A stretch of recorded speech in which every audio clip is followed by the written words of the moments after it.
Well, well, well. I'm proud to say that I voted to leave the faltering fingers of the EU and open this country up to trade with other nations independent of it, to take off the myopic spectacles that could not see beyond Europe, even at the expense of being called a racist, which makes no sense because the EU is majority Caucasian. If anything, staying in it is the other way round, trading with mainly white nations and giving them a free visa instead of putting everyone, no matter where they come from, on an equal footing. So what if they're our closest neighbours? I was willing to take a punt that the UK could stand on its own 2 feet and make partnerships and deals without being shackled to the EU, who, if I'm honest, contains some of the most racist countries I've ever had the misfortune to visit. Sorry, but that's just my experience. Starmer's deal with Trump is great news. We have also just signed a historic technology prosperity deal, one of a kind, to ensure our countries lead the next great technological revolution side by side. In fact, we just left the business leaders, the biggest in the world. Some are in this room right now.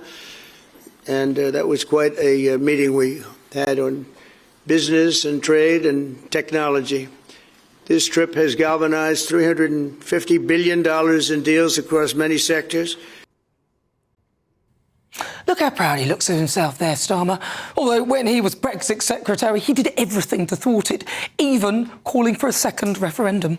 We've already voted, I think, 3 times as a party for a second referendum with a 3-line whip behind it. And so I can tell you today, an incoming Labour government will legislate for a referendum immediately on taking power and hold that referendum within 6 months. Labour must support all options remaining on the table, including campaigning for a public vote. That was our commitment.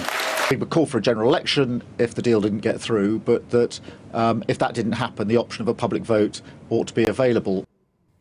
So what an about turn, because the deal with Donald Trump is only possible because of Brexit, as was the India deal and the Comprehensive and Progressive Agreement for the Trans-Pacific Partnership. You try saying that. And AUKUS, a trilateral between Australia, the UK and the United States, designed to promote a free and open Indo-Pacific secure, stable partnership, which was initially announced in September 2021. Granted, there are things that our negotiators missed when they were negotiating Brexit, and we can work to correct them. It isn't perfect by all means, but to those who blame everything on Brexit and constantly ask, name one Brexit benefit, I point you to the deal struck with the USA for an historic, record-breaking £150 billion of inward investment. Stick that in your pipe and smoke it. Right, let's get the thoughts of my panel. Barry Gardner, Leila Cunningham, Christo Foufas and also Adam Brooks. Let's start with you, Barry Gardner. Look, I don't think we should go back into the EU. I voted to remain, but I don't think we should go back. And let me tell you why. It's not because of the economics. I, of course, welcome this deal. We're talking about 1,000 jobs in Belfast alone. Great. It's super that we've got this deal. But actually, the reason I believe we should not be going back into the EU is because I believe in democracy. And the people had their say. They took a decision. And they said that sovereignty was more important than the economy. Now, if you just don't take my word for it, and I know Leila won't anyway, but Google, just go on your AI or your Google, what is GDP loss from Brexit? And you'll find that Cambridge Econometrics says it's a 6% drop in GDP. You'll find that the OBR says it's a 4% drop in GDP.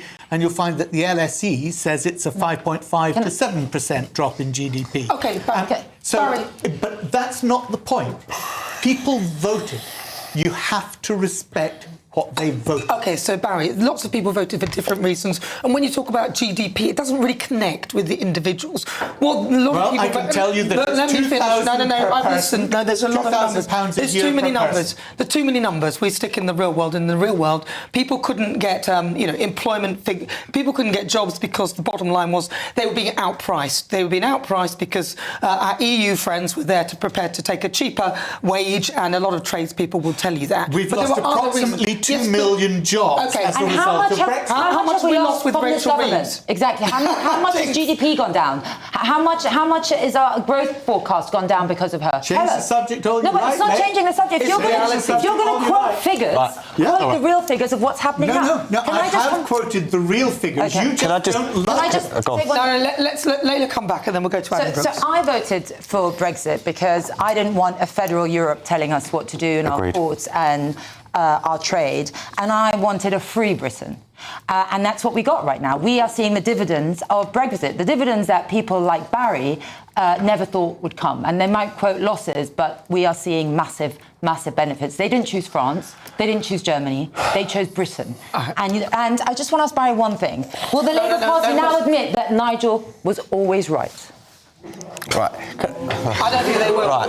All right, let's Go on. Adam Brooks and then Yeah. Can I tell you why Brexit hasn't worked up to now? Because it was never allowed to work. The snobby civil servants and Remain MPs were disgusted that people like us, the plebs, dared to have our own democracy and have our own say in this country. That is why Brexit has never worked. But now the Labour government is realising that the country has to work.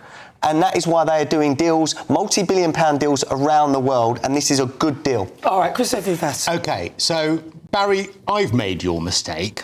I've made your mistake because I voted Remain and I used to broadcast a lot and I would say, but what about the GDP? What about the fact that we might take a bit of a hit to our economy? What about all of these economic issues that we might be having?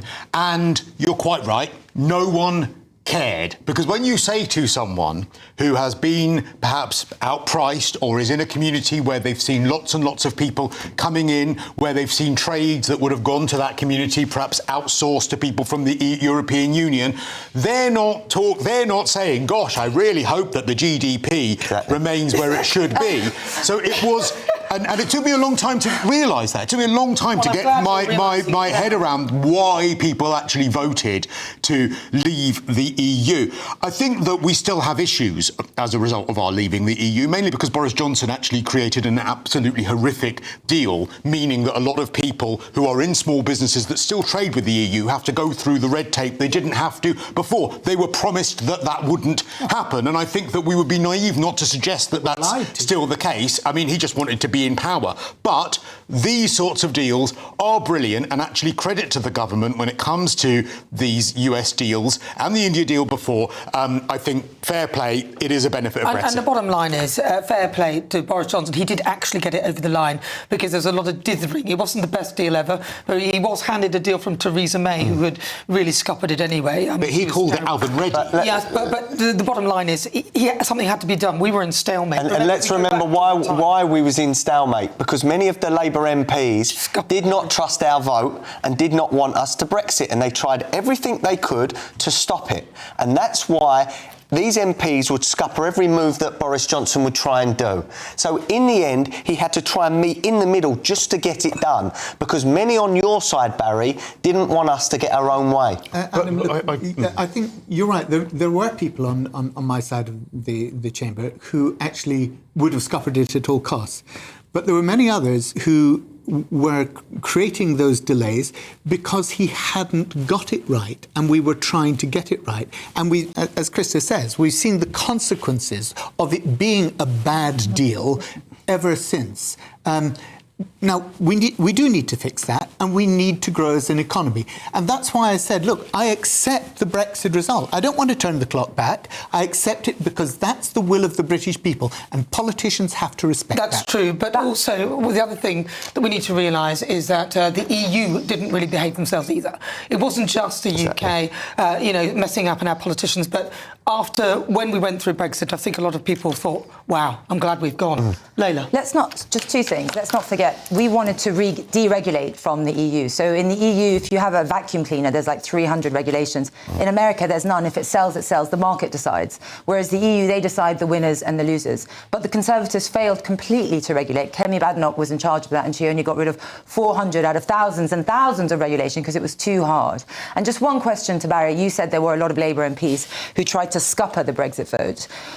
Would you say then that they are anti-democratic in trying to do that and didn't respect the democratic vote? And what should people feel when their MPs are not respecting a vote?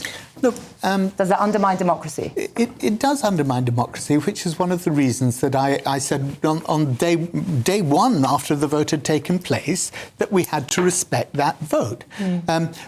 But actually, it was important to try and improve the deal, and Boris Johnson did not serve and he had an well. 80-seat majority. He was in a prime position to then say, right, you know what, I can get this through now with my MPs. Be fair to Boris, a lot of Must I? against him. Exactly. So it's but not he'd appointed, he put them up for that election. He'd chosen them. Just because you've got an 80-seat majority, as we've seen with the Labour Party, even with their 100 and however many seat majority, you'll find that actually you start eating yourself. But he had selected those MPs based on Brexit. When I'm talking, let me finish, because I'm going to host this. Let's remember why we had to have Brexit. David Cameron went to the EU to get concessions and to try and amend our relationship. You know what they done? They said, sod off. They said, no, go away. So the EU, the way they behaved, forced Brexit. And all the way through the Brexit deal, they tried to punish us. The EU are not our friends. That organisation went from a trade bloc to some sort of power-grabbing authoritarian organisation. It was like a sort of unhappy lover who you've divorced and wants to do everything in its power to scupper anything that you ever try. Anyone in the audience? Let's just ask the audience. So, has anyone who voted to leave changed their mind? No. Anyone who voted to remain now happy that we have left? No. Anyone voted to leave? Krista? Well, I mean, we had to leave because we voted to leave, and the one thing was, I do think we were in no man's land for a while, but when Boris did get that majority, that was the argument completely solved and sorted then. He got an 80-seat majority based on Brexit.